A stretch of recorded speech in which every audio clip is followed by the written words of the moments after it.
Tonight, well, I'll introduce myself again, just because that's the thing you do when you're with a group of children at our school. You just keep reintroducing yourself. But I'm Amy, and my child at the school is Oliver, and he's a Leaf. And my volunteer role at the school is parent educator, which is part of the programs committee. And I bring to this role my parenting experience. I parent 4 children, and my experience at the school. This is my 8th year at the school as a parent. And then I am also a public school teacher. Okay. So we are talking tonight about a childhood steeped in story. And I'll briefly go over tonight's 1, 2, 3 flow of, so you can advance the next slide, Leslie. Okay, today we are going to talk a little bit about the power of stories, just a surface level, why stories are so powerful, why this matters to make a childhood steeped in story. And then second, we'll talk a little bit about how our school raises storytellers. And then finally, we'll end with some tips from home, which I was anticipating the upcoming summer vacation, the summer break from school, when I crafted the tips from home. So hopefully they can be something that you can put in your pocket for the upcoming months and beyond. Okay. Let's dive right in. So to be sure, stories cast a spell, and storytellers and writers, story writers, bring people together for the purpose of being lifted up and carried away on the wings of imagery and language. So in this section, the power of stories, I just want to talk a little bit about why humans are so drawn to story. And the first reason I'm thinking is that the world is made of stories. Our understanding of the world, the names we use, the science and history we document are all composed of stories we have told and continue to tell. Storytelling is uniquely human in that stories give us context and help us grow. It is through stories that we process meaning and integrate anything new into our current understanding of reality. About 30,000 years ago, humans were trying to make sense of their lives in the form of cave paintings. Today, the cave paintings have become digital recordings that we listen to on supercomputers that fit in our pockets. And so, but still, we are still drawn to story after all these millennia. I was reading a couple articles, and many neuroscientists tell us that reading about experiences in books lights up the brain in the same way that physical experiences do. There's no distinction. Stories are the same as reality as far as our brain functioning. So regardless of how we consume stories, they do the same thing that they always have. They provide meaning to our own lives and allow us to make sense of things around us. And really, navigating the world means navigating stories. So that's kind of, stories are just everywhere. I see your mouse is doing the backwards click. But you can go to the next slide, where I just want to talk a little bit, and even one more. There we go. Oh, yeah. The language of children is storytelling. I think every parent, definitely every teacher, has experienced this to be true, but I'd like to posit that every parent has too. If you have doubts, look to the nearest child and say, "Once upon a time," and you will see that you now have their attention. It typically doesn't matter what they were doing a moment before, because Now you're speaking their language. Kids know things in their bones. They like know that they need water. They know they need sleep. And another thing that they need is stories. The purer, the better. It's also story is the language of children because children begin shaping story even before they're verbal. If you think about peekaboo, it's really a story and they're very engaged in it. Also, children are super engaged in watching the story of their caregivers' faces. And as children begin to develop language, you'll see that they first move into self-talk. And self-talk is a form of storytelling. In the next slide, we have a great example of a seed doing this exact storytelling. So the child tells the story birthday in these photos using self-talk. First, he tells the story of family, naming each person. Then he chooses the main character to his story. And in this case, Leslie handed him a drawing that she made of a birthday cake. He tells me how many candles are needed on the child's cake to fit with the story. The child blows out the candles, or rather, he has the character in his story blow out the candles. He checks back in with Leslie to see if he's following the story, and the story begins again, all over again. You might have overheard your own child doing some self-talk storytelling while playing with similar little small world figures of people or animals or other characters.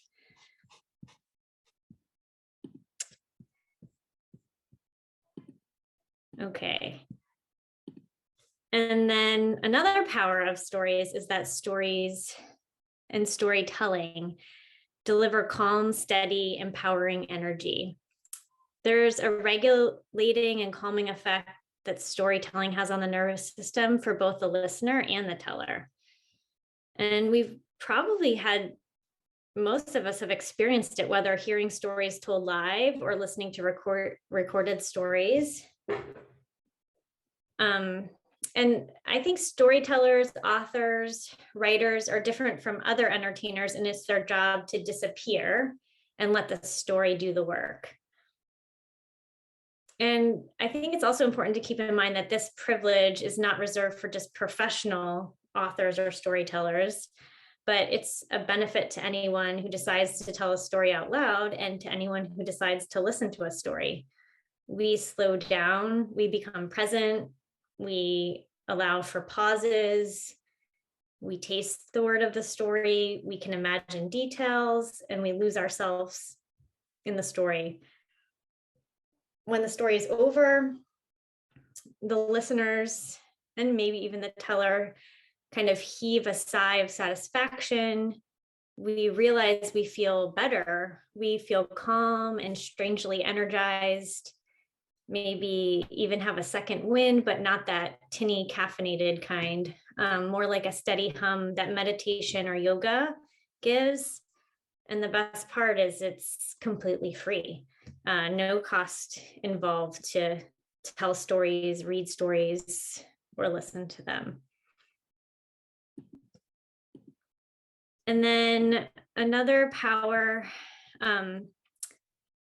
of stories is that they can shape lives and identities.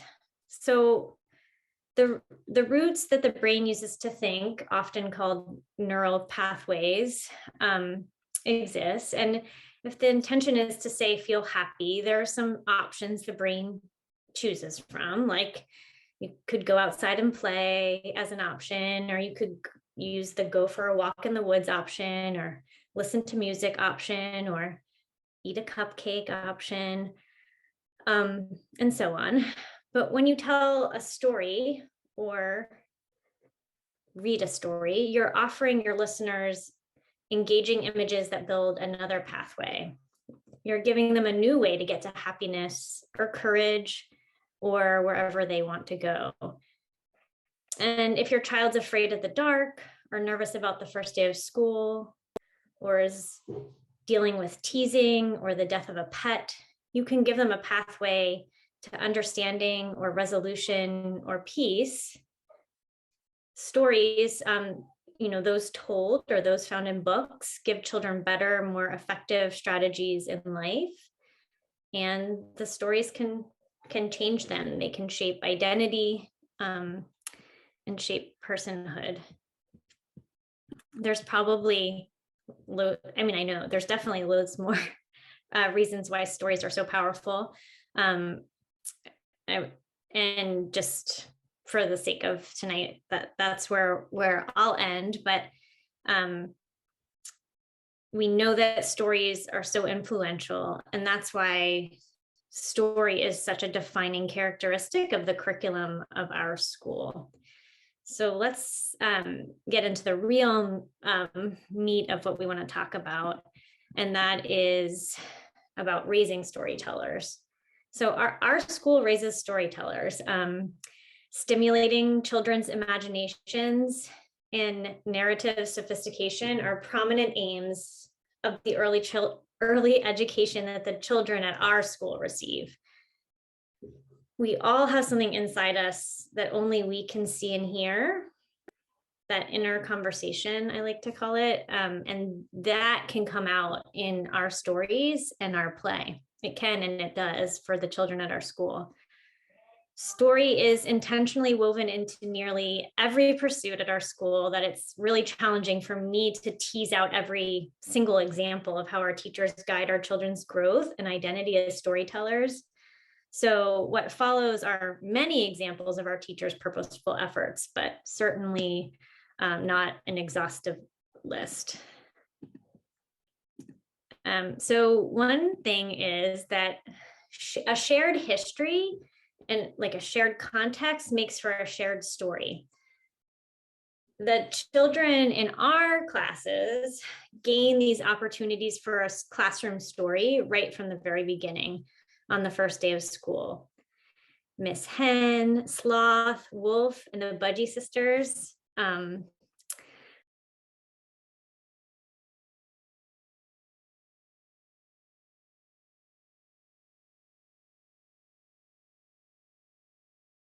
Wait, your audio, Amy, am I not hearing it? I think you're on mute, Amy. Sorry, hopefully I just accidentally pushed that. And anyway, there's Miss Hen, there's Sloth and Wolf and the Budgie sisters. And you might have seen them in A Week in Review, but these are 4 characters that the children learned right from the beginning of school. And they're characters in the children's shared classroom story. So they have history with these characters, they have a context, and these characters enter their lives and their storytelling and their story acting. There's other characters too that I think we have photos along the way, like the lost polar bear cub and others. But this shared context gives the children history, gives them a sense of togetherness, and it's their classroom story that is referred to continuously referred to throughout the year.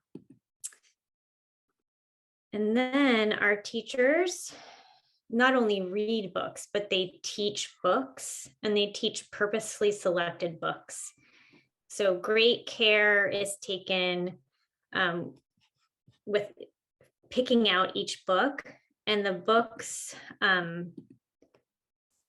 through formal readings and discussions, the children learn to love story and learn that story holds messages and layers of meaning and emotion.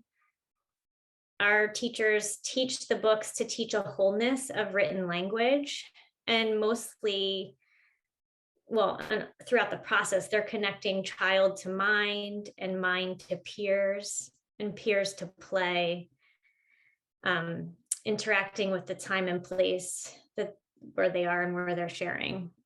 And the characters from these books that are purposely selected and really carefully taught enter the children's stories, play, and ordinary conversations. Like I've known so many children at the school who really are Silkies, like they are truly a Silkie. It's not that they believe themselves to be a Silkie, they are invested that that is their identity. And a Silkie is a character from one of the purposely selected books. Same with the Antlered Ship, Baba Yaga, Little Witch Hazel, along with life stories that are shared intentionally, stories of living like family and bakery, school, repair shop. All of these characters and elements enter the children's conversations, which float over to their play, which wind up in their journals. On the next slide, we have just an image of, this is Ada teaching a book, and this is the Farmer and the Clown book. And Leslie, did you have something more you wanted to say about Farmer and the Clown, or just to share the example of? I just love Farmer and the Clown when Ada reads it. That's all. No, I didn't. I mean, it's about so much. So just in case anyone hasn't ever read it, I do a long discussion of it in the Leaves Week in Review, or no, maybe it's in the Tracks Week in Review if you want to revisit it, families, in that one. Yeah, I think. I may have written something in the notes, but I can't see the notes anymore. Sorry. Yeah, that was all. That was it. Okay. Yeah. And then we have the next two slides, just that. So Journey by Aaron Becker and How to Find Gold by Vivian Schwartz are two books that have been purposely selected at points in time by the teachers to read to our children, and they are particularly excellent for inspiring the story arc for the play. And Journey is a wordless book. That series are wordless, so the story. Oh yeah, it's a 3-book series, the Journey, Quest, and why can't I think of the other one? But there's 3 books. It's a trilogy. Quest and Return. There you go. Return. There we go. And yes, the wordless book. I have this. Oh, we'll cycle back in the tips from home, but a wordless book is always a great idea for inspiring storytelling and story acting. And then, here are 2 additional books titles that have been intentionally chosen and are great for inspiring play arcs. But I just wanted to mention on this screen, like, that children recreate stories that they've heard with their teachers and their families. They recreate the stories from the books in their play, and play is the intuitive language with the children can express their imagery and logic, pleasures, curiosities, ominous feelings and fears. Among other things, the children change identities in their play. They speak in code. They flee from invisible foes. They often use fantasy play to portray fear in order to prove that they can conquer their fear. They use these books as a leaping off point to invent unique arrangements of image and phrase in the stories that they tell, that they write, and that they play. And I'll just add that, like, Flock and Ocean Meets Sky are by the same people that wrote The Antlered Ship, which Amy mentioned earlier, and we've talked about a lot. But it's just interesting, since we've moved outdoors, birds and sky are very interesting to the children because they're constantly changeable, and the birds are part of our classroom story. So your children may talk about Grandmother Crow or Blue Jay, who was visiting us today. Cardinals have come in and out. So anyway, I just wanted to throw that out there, that's one of the reasons why I selected these books specifically to share with you. Okay. Okay, so perhaps a natural flow. I was just mentioning that children recreate stories from books in their play, but so another way our school raises storytellers is our teachers scaffold the play to include story. And just like the books we read have narrative continuity, at our school, the teachers use story to scaffold narrative continuity in the children's play. And we can kind of think of it like the story sparks an idea and gives a common reference point for the players. And really the teachers, they invest this time, they put this investment, scaffolding play to include story is an investment in an intensity of play that pays you back. And what I mean by pays you back is when children learn to play in this way, they can play for such great lengths of time where they don't really need adult involvement for ideas or thoughts on what to do. And it's so engaging that it's lasting. It's also so engaging that it's lasting for years and years. And if you think back to the November meeting, if you were able to be with us or looked at that recording, we had a 12-year-old, a 11-year-old, and a 10-year-old join us. They all attended our school and learned to play by including story in their play, and they still play today. So I think that was eye-opening for me. I didn't know when I was a parent of just preschoolers, I always hoped my middle schooler would still play, but I didn't know if it could be true. And it is. That investment in intensity of play has paid us back.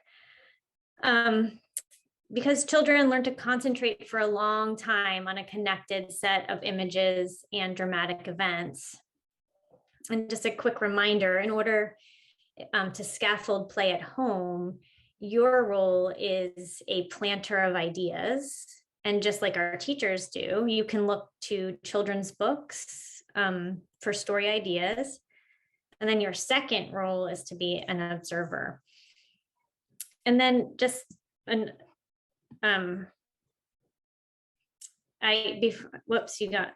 that's okay. Before I tell about map play arcs, I just want to say, you can insert story into any activity really at home, and you'll notice your child will become more engaged, and play will be extended for longer periods of time. So just a quick example, if you, rather than just putting out clay or Play-Doh on the table, you could set out clay or Play-Doh with a story invitation. As you're setting it out, getting it together, and maybe flattening it, you can say something like, once upon a time, there was an island. You can kind of prepare the clay or Play-Doh in that fashion. And then you can reach over and get some plastic dinosaurs and say, the only beings that lived there were the dinosaurs. And then kind of leave it open with a ...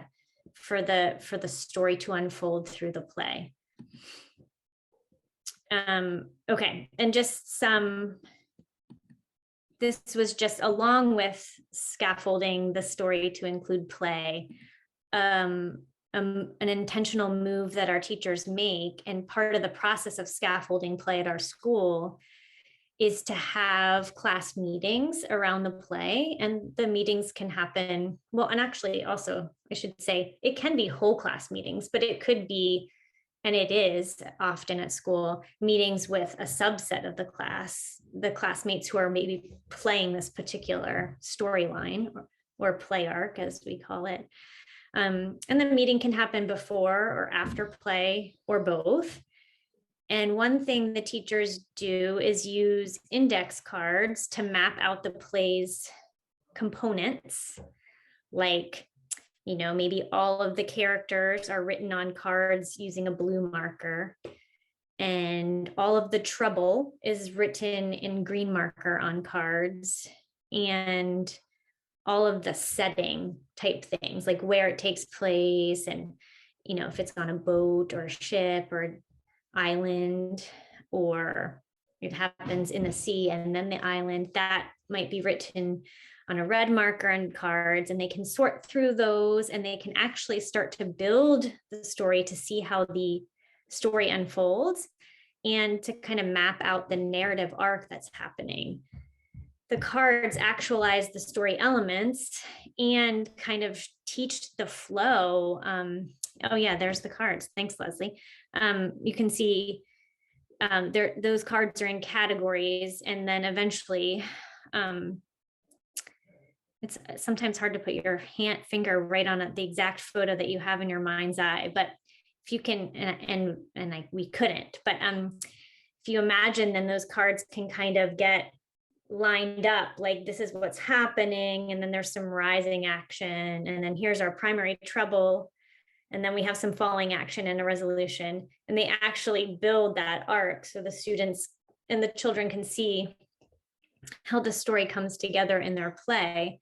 And there's a giant connection there to writing stories, and it's one way that the brain is starting to kind of see that mapping.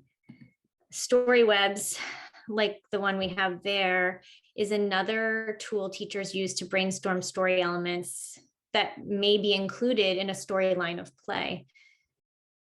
These practices, doing the mapping in this way, directly feed the children's journal work when they think like storytellers and writers. And we'll talk a little bit more on journal writing upcoming, but this is kind of showing how they are linking the act of reading books, consuming texts as readers, and then acting out story through their play, composing story through play, which is their greatest pleasure and their greatest work, and then linking that into telling stories orally and telling stories in writing. So I just wanted to say that Amy found these in the archives in our weekend reviews, but these are stories that if you know the books that we read, it overlaps characters that are there and the creative energies of the children. So they layer things that they know from other stories and elements that they know from other stories with things that we present ourselves. So I just wanted you to know that the children are naming the things that are written in this map and on the story cards. Yes. Yeah, yes. so they're naming those things. Yeah. Okay, so this is this one right here. This photo, this is not a photo, this is a video movement. It's not connected to a book exactly. It is an example of scaffolded play related to story. And maybe I think, Leslie, you'll do the story more justice because you know all about the Smash Mash party, and I'm gonna let you tell. Yeah, so this is a great example of shared story that is a cohesive classroom shared context. So we were going to have a Smash Mash party for the last day of one of the track students, and the children were really excited, and they voted initially whether or not to have the Smash Mash party. And this person jumping over, I just have to do it as a gift because I love it. I don't know how you say that, but anyway, so she's jumping over and over because she initially voted, no, I don't know if I want to do the Smash Mash party. But what happened is over the course of the week, we shaped the story. Her moms helped her shape the story at home. She collected a bunch of cans. And I just want you to take a look at this expert Smash Mash party that she's doing. She's smashing like 4 or 5 cans underneath that thing. So she jumped in with both feet. It's the way story shaped at home and then also at school can change a child's experience.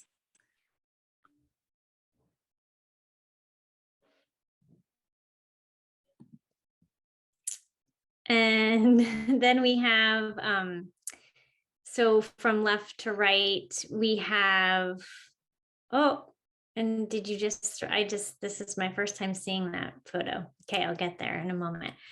Sorry, everybody, I added a photo of Reed when he was 3 because I was trying to find photos. But anytime a child looks through some wooden blocks and sees something, we all need to say, woohoo, we've done our job. Yeah, he was the sweetest 3-year-old there ever was, because I'm biased and I'm his parent, but it's very nice to see him in that way. Left to right, we have superhero play. So this is based on stories from home and then scaffolded for school. So in the scaffolding, the play was the teachers talked about playing against, which against is things like trapping. And we talked a little bit about that last month in the conflict resolution about like when a child feels trapped, what oftentimes results, and that how we need to bring awareness to that situation on both ends. And they talked about jail and there are no bad guys. And in the middle, so many of the storylines at school feature ships and sailing and exploration. And the children in that middle photo are using small world play, which is the making tiny worlds with little characters.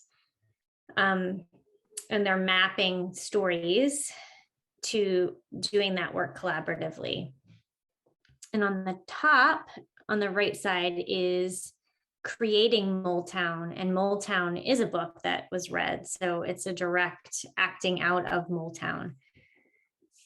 And yes, those wooden binoculars show enormous investment in the story of play. Look ahead, there's something to be seen. Okay, so I was alluding to the fact that when the teachers that they engage in the practices of story mapping, which directly feeds journal writing. And that is what we're going to talk about right now. That a practice at our school to raise storytellers is that our children write and illustrate stories in journals routinely. Some of the classes every week, and then tracks. Well, it's been a while since I've been a track parent, but when my kids were in tracks, there were 6 teams. So it didn't quite work out to was that right? Somehow it didn't quite work out to once a week based on the number of teams, but it was close to you mean in the seeds class? In the seeds? No. They do, or which one? I meant tracks. Do tracks get to do it every week? No, they've always had 5 teams. We got to have five teams. Oh, it is 5 teams. Okay, here's what I had in my head. Ask Reed, yeah, I should have just asked Reed, but I just meant they don't have a day of the week for their team is what my head was telling me. Oh, okay. Yeah, but they do now. Yeah. Okay, let's just forget I said any of that. The children write and illustrate stories in journals about once a week, pretty much once a week. Everyone gets a term. And you can just say, did you already switch it? Or it doesn't matter. But I was just going to say a little bit about that. So back to teaching books for a moment. So the teaching of books, which we learned in the beginning, our teachers do that. They purposely select the books, but for the reasons to feed the reader and to feed the storyteller and to develop their play. But teaching books also feeds the writer and the storyteller, who is a writer. When our teachers teach books, they plant seeds of understanding about how writers craft their literary language, how readers are drawn to the language, and what the language sounds like in text. They say things like, let me reread this part because I really like the way that sounds. Soft and silent, she swooped through the trees. Doesn't that sound really good? By doing things like that, the children begin to consume books like writers. That means when they listen to books and stories, they start to think about how books are written because they too are storytellers and they too are writers. Everything they notice about how books are made becomes something that they might try out when they tell a story in their journal. For example, the ... to build suspense, or all capital letters to show loud intonation, or a repeating phrase for emphasis. The authors and illustrators of the books our teachers read start to become familiar people. The children begin to know the authors by name and know other books that they've written. It's not uncommon to hear things like, oh, Dan Santat, you gave us so many gifts in your illustrations. Thank you, Dan Santat. I've heard students say things like that. Or this is another Min Lay, Dan Santat collaboration, so we know it's bound to be good. And they get excited knowing these people and knowing that they too are like these authors when they tell stories. So on this slide, and you can hang out here for a moment, this is a tracks drawing and a yellow team journal day from Leaves. And when the students do journals, the teachers are scaffolding, story writing, and illustrating, just like when they do play, they're scaffolding play to include story. The teacher in this instance scaffolds, asking questions along the way to make sure a narrative arc is present. They oftentimes start with just a question like, will this be a story from your imagination or a story that really happened? As children get older, they typically don't need that prompting and they just jump right in. They might say to you, I'm going to tell a story that really happened to me yesterday, with confidence, and they just look to you to make sure that you're ready. Because what the teacher is doing is transcribing the story in the journal while the child is sitting and telling. And scaffolding continues to happen.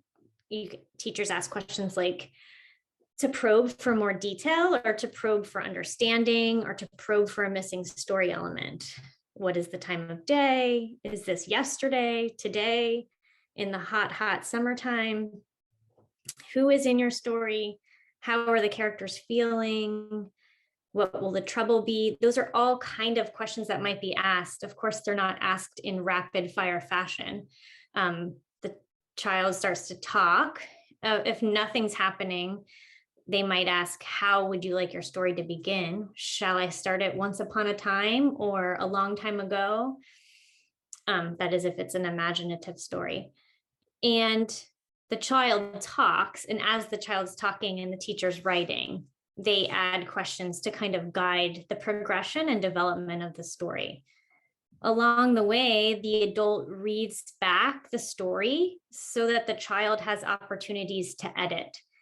And they do, and they remember if you forgot to write something or you wrote something incorrectly, I didn't say it that way. And so then you can use, which the whole process, the teachers are teaching the children about how writing works and where you start to write, how you write in English, the English language, you start at the top of the page and you write from left to right, and you do a return sweep to the next line when you run out of space. But editing is a really awesome way to show them how writing works again, when you cross something out and add the text either with a caret or an asterisk if there's no space. And the teachers are explaining all throughout what they're doing. Oh, you didn't want these words, let's cross those out. Instead, you wanted me to say, the ogre tramped across the bridge. Okay, let's add that in. Teaching about punctuation, and the thing that's most precious to the child is their story is being written as they watch. They witness firsthand how writing captures their words and perceive how wow, that is how the process of mark making takes place. They often become self-motivated and find their own way to explore the connection between spoken and written word. And that's such a pivotal part in their journey of early literacy, when they start mark making to make meaning, to carry words. The teachers also scaffold genre. So they might say, like, let's try a poem today. Let's do a list. Or I noticed you told an imaginative story for the past 5 weeks. Let's try a nonfiction story today, something that really happened to you. And I have, the journal looks like this. Here's an example, and you'll see it it'll come home. But pretty much this is what what happens at the end. So they have an illustration and a story on the one side, illustration, one side story. The practice has, as with anything, our teachers are always refining their craft, their art, their science. And now the illustrations get a name, which is really cool, and that's written on the bottom of the journal too. And I'm going to talk more about this in the tips from home section, but I just wanted to ask, Leslie, is there something you wanted to add to that before we move on? No, I included that the drawing on the left because the mark making is also scaffolded. And so that drawing is there because that particular journaler is trying to figure out how to create a drawing that has perspective, like that he doesn't want the things to show, he doesn't want lines behind the other lines. So this drawing he worked on almost the whole beginning of the class session. And so if you look at it, there's two dragons, there's a red dragon and a black dragon. We all need to get that as a tattoo. Not that I have a tattoo, but if I did, I'd get that. But so it's like those are the two main characters. And then there's that antler, the deer. And the cave with that look, I mean, so cool. But he was trying to figure out how to draw it so that the lines didn't overlap on each other. And so this was it was a conversation that happened between Ada and this journaler so that he could perfect that process. So I just wanted to make sure that you knew that the both of them are valued, the mark making and the storytelling. Yeah. Thank you. And then you know what? Because do we want to tell people? Oh, I'm sorry, I'm messing it up already. The practice is informed by Vivian, Gussin, Paley, it's something that she developed over time, and it's helicopter stories is what they're called. So yes, and I'm at the very end. I'll give you those. Include it. Okay, sorry. I actually meant to type, and then the Trisha Lee helicopter story acting, which is inspired by Vivian Paley, I know, but like it's another resource. Okay. But I think I failed to mention that the teachers scaffold the drawing, the illustrating part in a very similar fashion. So it's after the story is told, then a similar process. What part of your story will you draw? And then there's lots of talk about line and form and how that might look.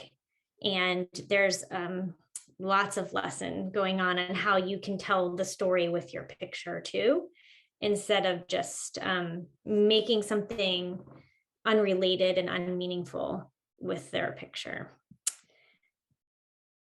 Okay, so another way that our children are grown as storytellers is that the stories children author in their journal get shared publicly. So this makes it the real deal. And there's a couple of practices we use on that. You can go to the next slide because this next slide shows author's chair. An author's chair is a job at circle time. And so the children get turns, but not every child gets a turn every week. In the author's chair, a teacher reads a child's journal and journal story, and usually the author gets to pick if they will have their illustration shown first or their words read first. And then the other happens second. Following that, there's a time for classmates to ask questions, and the child author answers those questions. Many times the questions inspire edits to the original story. So not only is this like a public sharing of a story, solidifying it, making it real, this is a story. It just was read aloud. But it also brings in this collaborative piece about how I can always kind of hone my story, edit it, and peers can be collaborators on that process. So these pictures here, Ada is reading a journal in Eagle Forest for the author's chair. And then the other picture is another author's chair session, also in Eagle Forest. At school, when they ask and answer questions, there's a tray with rocks so that the child author can keep track of how many questions had been asked and how many are left.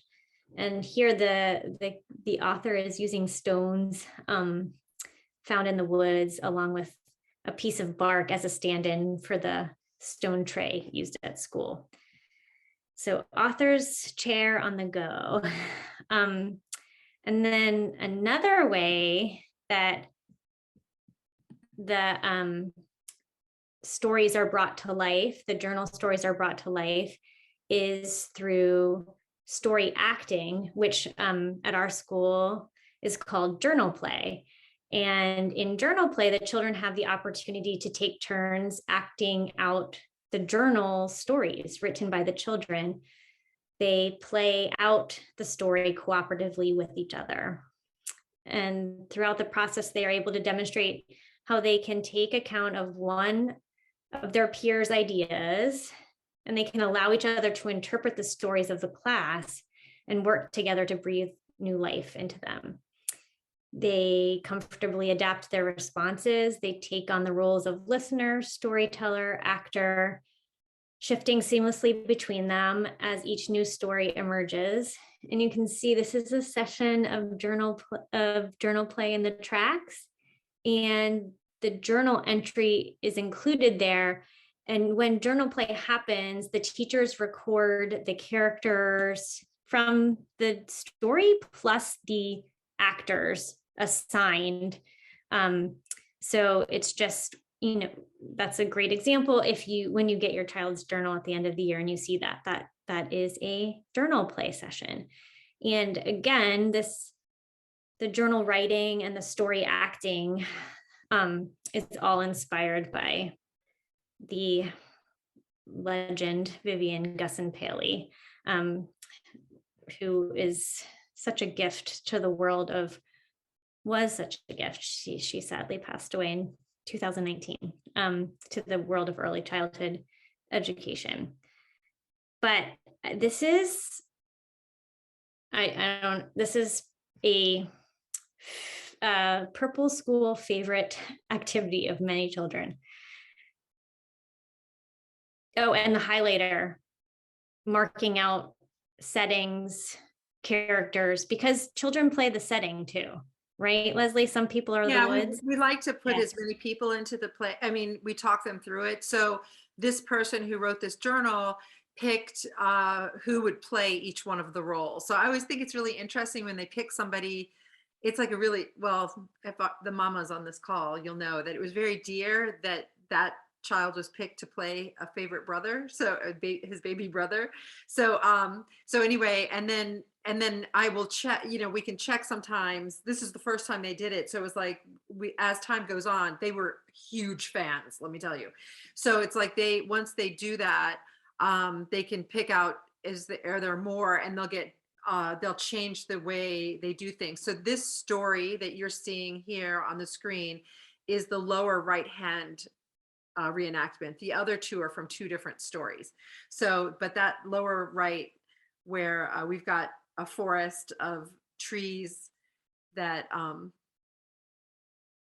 that's right, and a forest of trees,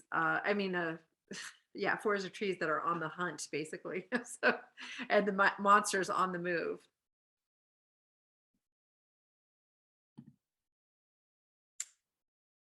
Okay, amazing. So that was we talked about writing stories in journals and then sharing those stories, making them public through the author share and the story acting, which is called journal play at our school. And then there's telling of stories. So our teachers tell oral stories, like I believe, well, at least Ollie told me that Leslie told a story today, if that is a true account. So the teachers tell oral stories at snack time in the forest around the campfire, and the children tell stories too. They tell lived stories and pretend stories. And okay, in this picture on the left, this is a story tray, and the silk suggests place, setting, or the conflict. And the children get to pick 3 items from the story tray to create a story. So they get to decide what the silk is, if it's the place or the setting or the conflict. So that is a way, children also just naturally tell their stories. Like I was saying, how the teachers tell them around the campfire, but these upcoming is ways to encourage storytelling, or these are situations where children are formally telling stories with different prompts or props to help guide the process. So that's a storytelling tray. And then on the right, we have a math story. And this particular math story here features matching. And while, yes, part of the goal of the math story is to develop numeracy and early number concepts, it also enriches children's storytelling ability. They continuously add details that weren't present before, which is something that storytellers do. And just a note that over time, children's storytelling evolves. By the time they reach the tracks, they add dialogue, adjectives, and what is especially exciting to witness is cadence and voices. Another prop that helps with storytelling, which this is just amazing. And we had to dig in the archives for this. Sometimes it's hard to put your finger on the exact photo you want with this exact group of children, but this is the Book of Tree. And I wish I had it right here to show you, because what's amazing about it is it's nothing. It is literally just a leather book with nothing in it. And yet it is such a igniter of storytelling. And children read that Book of Tree, which in doing so, they have to make up a story. And it has worked its charm on many, many, many children. I really like watching it because when they open it, they'll trace their finger, because I present it first, mamas and dads, and I present it first and I open it up and I start telling the story, and then the children that's it. That's all they need, and they can find stories in it because they're like, let me see the picture, and I hold it up and it's blank and their minds blown. So, but then when it's their turn, they'll put their fingers onto the page and say, and that's why I said I told the story today, because I was telling it to a small group of children, and this is all I said. And then the sound was swish, swish, swish. And come on, once you hear that, you want to hear the whole story, don't you? Yeah. And then these are just too beautiful not to share, and such a perfect example of how students collaborate to write story, to tell a story. Both, this is a really formalized co-authoring of a story, but a story told in a little bit of yes, puppets are around, but it's not something that our children daily use to tell stories. So this is a co-authored shadow puppet show by the Tracks class.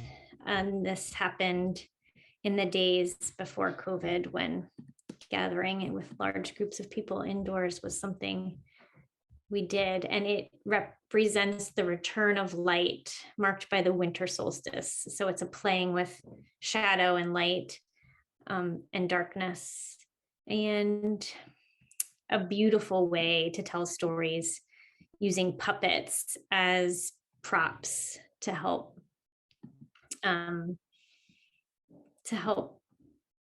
launch a story in a little bit of a different way. We don't have photos of them in here, but they did make their way to some of the weekend reviews, some of the classes anyway, that some of the substitute teachers shared puppet shows with the children in a Waldorf inspired way, where not using actual hand puppets or shadow puppets, but just little figures, and telling a puppet show using those Sorry, elements. Amy, I thought that was the coffee. I'm so sorry. I could have included those. When you asked for those, I thought the pictures were from the coffee that we had. I'm so sorry. No, Anyway,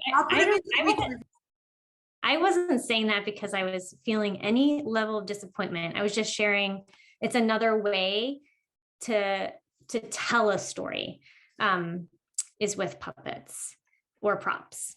And I think that the props and puppets are really important, because when Amy was talking about how to extend the play, because our goal is not just storytelling too, there should be some added bonus, and Amy will do this when she talks about how to do this at home. But the thing is that once you teach children how to do props, you can be anywhere, anytime, when you're waiting in line when that happens again, DMV or whatever, at the, the grocery store, children can engage and play and story as they're standing there, because they won't need things. So it's really important to teach with props, I think. I believe. Well, right. And yes, the puppet shows presented to the children use beautiful materials, but it's also, when I do it at home with my children, I try to weave in like just regular things sitting there, like clothespins or crayons or the salt and pepper shaker, because that's just what is on the table.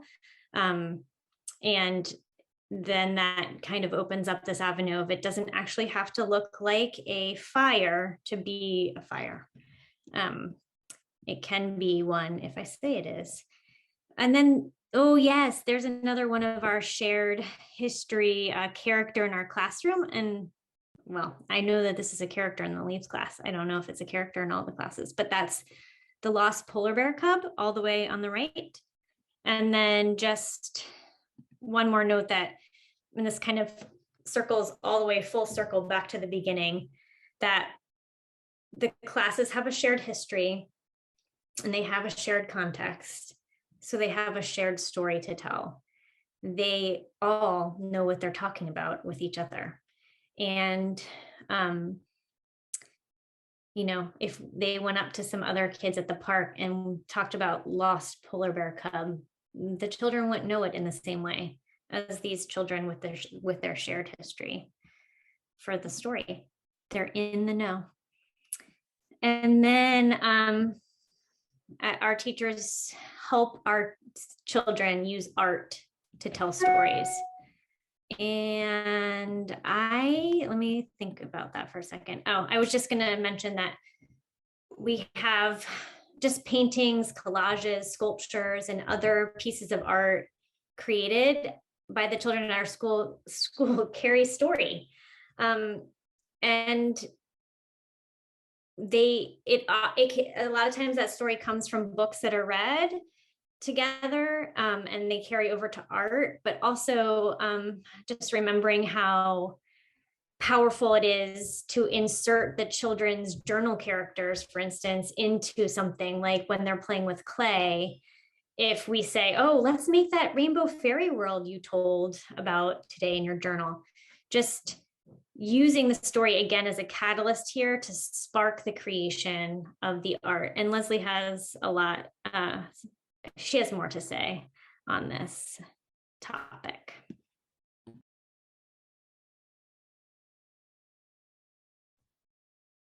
You're muted, Leslie. Okay, so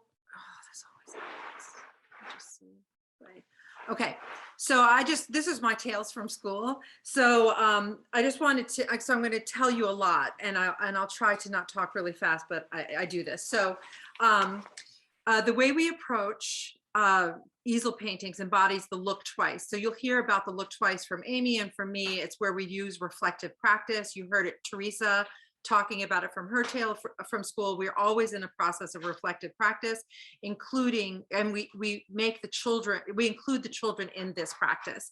So it is a practice that builds a conversation between body and paint. And when I say body, I mean whole body mind, yes? And the easel paintings become a story of line and shape. And the process is also directly related to literacy. In this case, writing. So it's eye-hand coordination, midline, cross, vertical surface. These are all actually get your body lined up and your brain and eyes lined up for reading. And also it focuses the eye. So the children will work on the paintings over several sessions. And I think this is important for families to know. So I'm just going to take, this is like something that you don't get to see. It's like a peek behind the screen. So there's a story to be told here that's hidden from view. So the paintings speak to the children over time. So this photo shows a final rotation orientation of their work. So you can see one child's, we do conveniently put their names on there so that we can find which one it is. And then we ask each time they put it up, which way does this go? And they'll reorient it often every single time, or sometimes they'll hold to the orientation, but we ask again before we mount it. So I did have glue on the one side, and this whole process takes a really long time. So so they name it, they title the painting, and they tell us which way is up, basically. So these are those two paintings that you just saw, the glue on the back. On the left hand side is Unicorn Under the Forest, and on the right hand is Cyclops with one eye. These paintings are have gone home this week. And so so those are the titles that the artist gave them.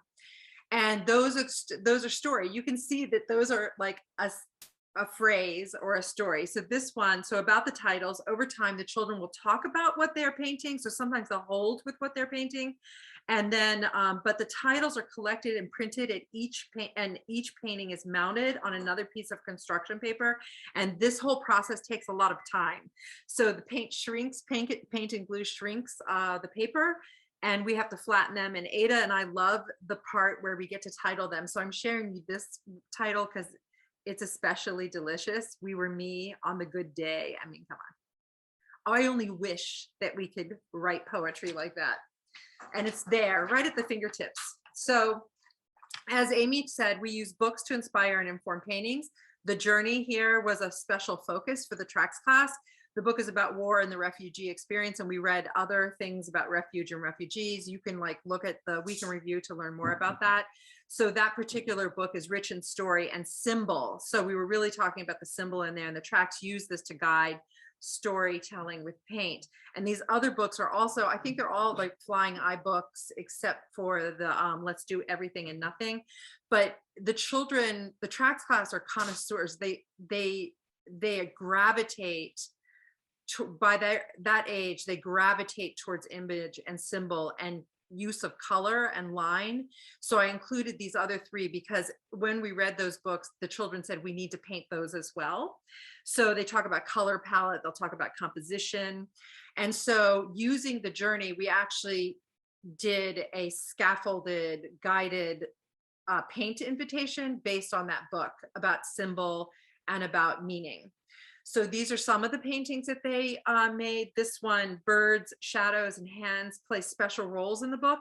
And the journey layer after, and the book journey, layer after layer. And then finally with the titles, the tracks wrote their own stories with paint. So this is the bird of the shadow. And I didn't show all of them. They will all be in the Week in Review. If families that are joining here want to see all of them together, you'll want to go to the Week in Review for the art gallery for both classes. So here's Birds Flying Away from War and Forest of Doom. And I do recommend that you check out that book, The Journey, so that you can see the inspiration for these. The children use birds, shapes, and colors to express hope and shelter. So that was the main story. This story resonated with the children so much that you can actually see it coming back in actually two subsequent works. So the story did not end there. We could see it resonated. Here it is. So the tracks painted, or rather they printed those black circles way back in October. And then we gave them back for them to add color to it. And both of these, along with others, celebrate story elements and execution in the title. So Glitter That the Wolf Will Steal is a great title. We can all agree. All the titles are all great, by the way. I just grabbed the top of the thing. And ... is absolutely a story element. So, and then this is even yet another work. So this is like now 3 works later. and we still see the symbols and the colors are resonating with the tracks. So from the journey, and so many forests. It ends up that there's like always painting of forests, because there's the Trax families will talk to you about this. It's like there's a lot of paintings with forests in them, because hello, we're an outdoor school, and there's so much heartfelt care in these, and with the colors and the lines and the shape, they express the stories that they want to share. So that's that. Thank you for my tale from school. And I'll go back to Amy's presentation. Hold on. Where did it go? Oh, right here. Screen. Oh, hold on. I gotta line it back up. Sorry. No worries. I'll just you will tight? find it, and I'll say, yeah, that we're going to now move into tips for home.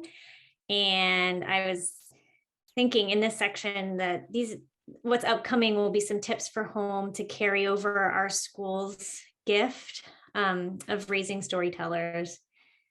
I also just had the thought that these ideas may be especially helpful as summer vacation draws closer. And leading into it,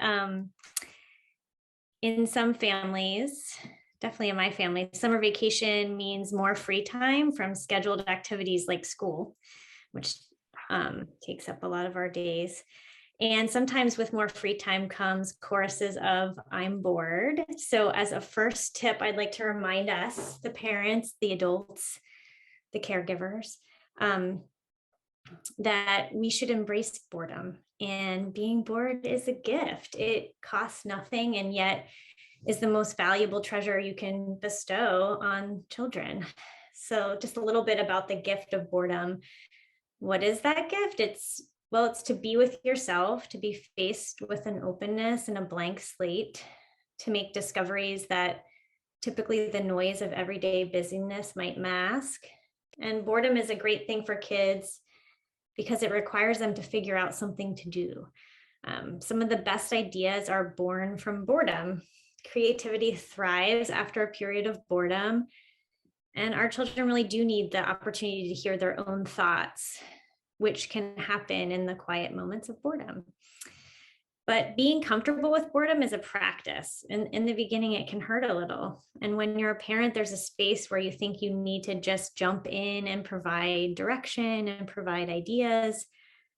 But when we as parents offer suggestions or find something for the children to do, it's a lost opportunity for their own creative growth. So I encourage you to just wait a bit and ride it through and be there on the other side to know that your child can handle it, that they might whine and it could be annoying for you for a moment, but there might be a mess to clean up afterwards from whatever idea results. But I think I've talked about it before, and I know the teachers sometimes write about it in their weekend reviews, to kind of imagine your one-day teenager. So let's think about our young children as teenagers for a moment.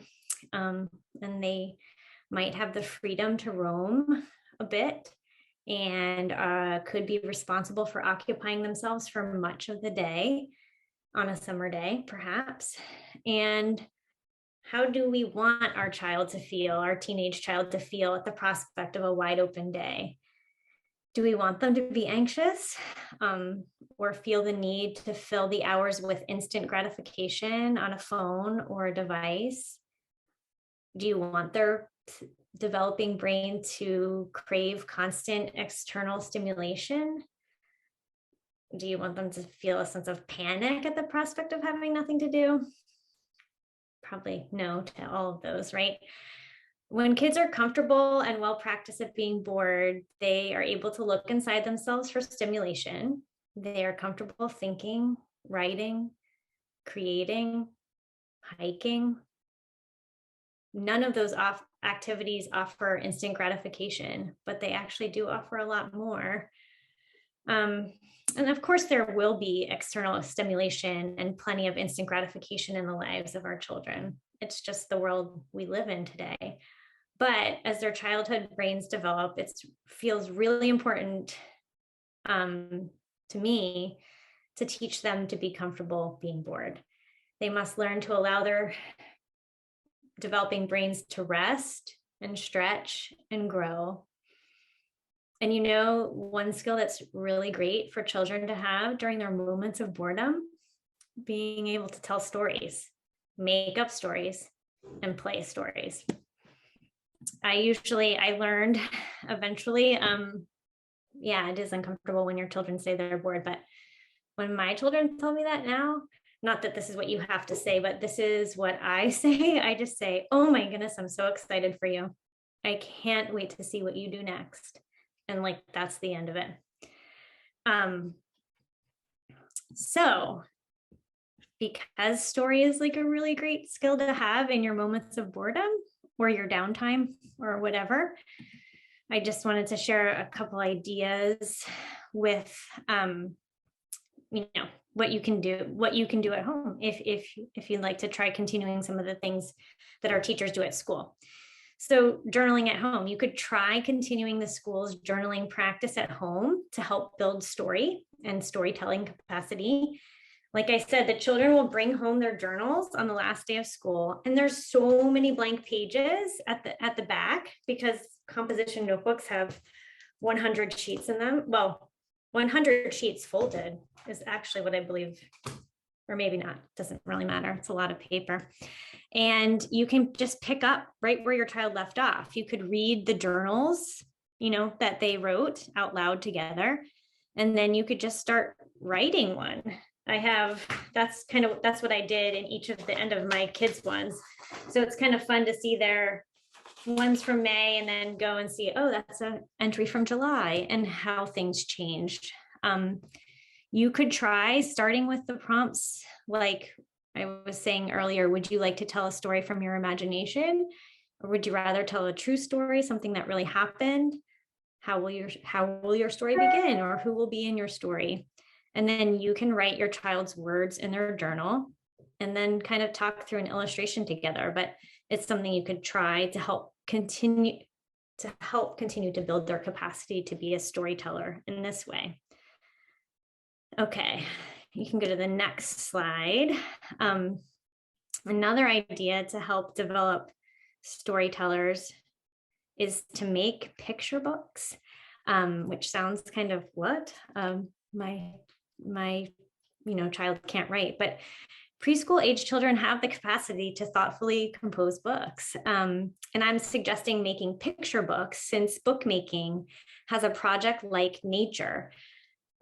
Children's bookmaking is fueled by the same energy that they bring to any activity where they're making things or making things up. So it has both. They're making up a story and they're making something. We can just simply extend invitations to make books at home by having materials and time and space to do that. The books themselves can be really simple, just 3 or 4 sheets of paper folded and stapled, or they can be fancy. They just can be anything. I have just 2 examples. This one's a little fancier because I put a cover on it, but I don't know if you have perspective on the Zoom screen. This is tiny. This book is tiny, but that was the appeal of it. They don't have to be tiny, but they can. And inside there was tiny paper. This is actually stitched together. This was just the children stitched them. So that was another layer of activity, but you can just staple them. This one's stapled just down the spine. Simple. If you pre-make a bunch of books, then books are available for them. And the process of composition just kind of follows the same sequence over again. The child chooses a topic or an idea and decides what goes on each page. You can make changes along the way and reread it and revisit it, and then they declare it to be done. Just a quick tip: bookmaking is different than journaling. In bookmaking pursuits, I would suggest allowing the children to represent meaning on their own terms. And that just means celebrate them for doing their best with the writing knowledge they have at this point in their development, and the writing and illustrating knowledge that they have at this point. Children will and should read and reread their books, and their readings will only come from what is represented on the paper, and your handwriting won't be on there. You can say, when you ask them to read it, and they might say, I don't know how to read, or there's no words, you could just say simply, read your book. It's like pretending if you did have words there, what would they say? And then you, the adult, embrace the understanding that the finished books look like they're made by 3 and 4 and 5-year-olds and 2-year-olds. Sorry, I forgot that part of our age range. The books won't carry as much meaning when the child author isn't there to read it, and that's okay. But, you can also just help create energy around bookmaking, like helping the children want to make books. As you read books together at home, you could say something like, you could make a picture book like this. We have everything right here. We need to make this. Or if it's clear your child knows a lot about something, you could suggest they make a book to teach other people about the topic. Or if they build a really fantastic block structure, you could suggest making a book to teach others how it's done. Or you could suggest that they make a book about the storyline that they're doing in their play. And that sometimes builds energy. You can go to the next slide, just because I put, that is a book made by a 3-year-old right there. And that doesn't carry very much meaning unless the child's there to read it. And once I read it to you, you might start noticing things that you didn't notice as much before. So this is, and the boxes kind of go top to bottom, left to right. So in box 1, it's read Flamingo by Sean. Page 2, Flamingo is looking for food. Page 3, and then he screamed out, watch out, termites, I'm going to eat you. Page 4, then he got a big round stomach. Page 5, and then he spitted them out. Page 6, then he was his size again. Page 7, the end. And after I read it because the child's not here, but if the child read that to you, you might start noticing that there really are tiny black dots that look a lot like termites. And that flamingo really does have long, skinny legs. And I particularly like the round belly and how that belly then deflated. And the fact that the flamingo only has a mouth on the pages where the flamingo needs to do something with said mouth, like eat termites or yell. Okay. And then you can go, okay. So telling stories. I was just thinking, like if the world is made of stories and storytellers hold the keys to those stories, then why should we stop just telling stories at bedtime stories? And then I started thinking about it. Well, you know what? We do tell stories, whether we admit it or not, all day long. The answers to most questions are kind of in story form. When we recount an event from earlier in the day to fill someone in your household who wasn't there, that's a story. When we describe someone or something, we're telling a story there. And so if we are telling stories all day long anyway, and our world is made up of stories, it could make sense for us, the adults and the children, to get better at that storytelling. Maybe we try different techniques, like maybe we try telling a story and slowing down our speech, or maybe we linger a little bit over choosing just the right word, or maybe we offer some generous pauses so the listener can fully integrate what we're saying. And then maybe we can just start seeing like much of our acts as storytelling and decide we might want to try to get better at it. Then we'll just be living this storied life. And I was thinking, I've been trying to do, which is hard, to try to make up stories in the moment as I tell them instead of pre-writing them, like prefiguring them out in my head. Because I think that in the moment storytelling allows for like a flow of idea that might get blocked when I come to the table with a pre-crafted story. So it's kind of exciting and dynamic to make a story up on the spot. And it seems to naturally hold the listener's attention, like kind of watching improv comedy or live sports, something unscripted. It's kind of like a lively edge to the experience that offers the listeners more than a scripted story. So trying to tell more stories, and maybe you're like, oh, I don't like telling stories. That's sounds like that's a lot. Some ideas to help with storytelling. And I meant to have them here in my pile, but alas, I forgot. There are materials that you can find, like there's a deck of cards called Create a Story, and they're cards with pictures that offer a scene that gives inspiration for where you can start telling your story, the characters, the events. Similarly, there's story cubes where you just kind of roll them and they give elements of a story. But you don't even have to be something as fancy and, that you find at the store. You can use wordless books. We had one all the way at the beginning. Quest was a wordless book, and there's lots of them out there. Wordless books, or just like a book of paintings, or even better, as I shared with you, a blank journal with nothing in it seems to inspire children once they're shown how to use it. And then something that we've tried in our family is just a collaboration story where one person starts the story with a few sentences and then passes the floor to the next person who adds on and then passes it along. And some of the pressure then is taken off of just one storyteller, but still the story's getting told and everyone's having practice with it. Oh, it's 9:01. Okay, good thing we just have one more slide with one more piece of advice, is to listen to stories.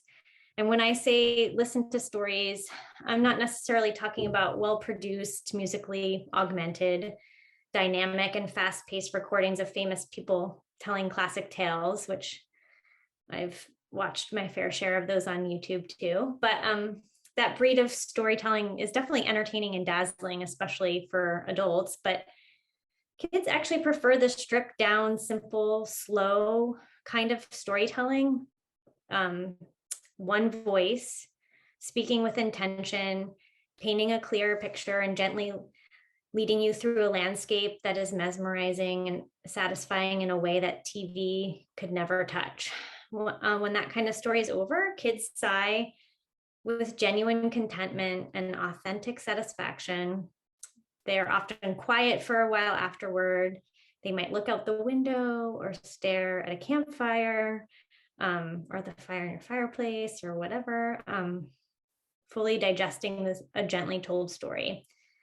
And you can find lots of podcasts with free stories for children that are told in this way. And tons. There's lots out there. I'll just share quickly one that jived best with my family is called Sparkle Stories. And there's even my sixth grader still, there's many stories on there that he loves listening to and happily listens to. But just take a quick search on the podcast, and there's many options out there for you to find what might work best for you. Okay. And then I'll just add, for the story tray and any stories that we do at school are done with I call them junk drawer stories. So it's just collections of stuff that I have in drawers. So it's like little toys that don't match anything, the last piece of a Lego, a key. So you can use those as story starters too. I use those in dramatic play. I have a bag of them, and the children can pick things out if we ever get stuck, but they usually don't get stuck.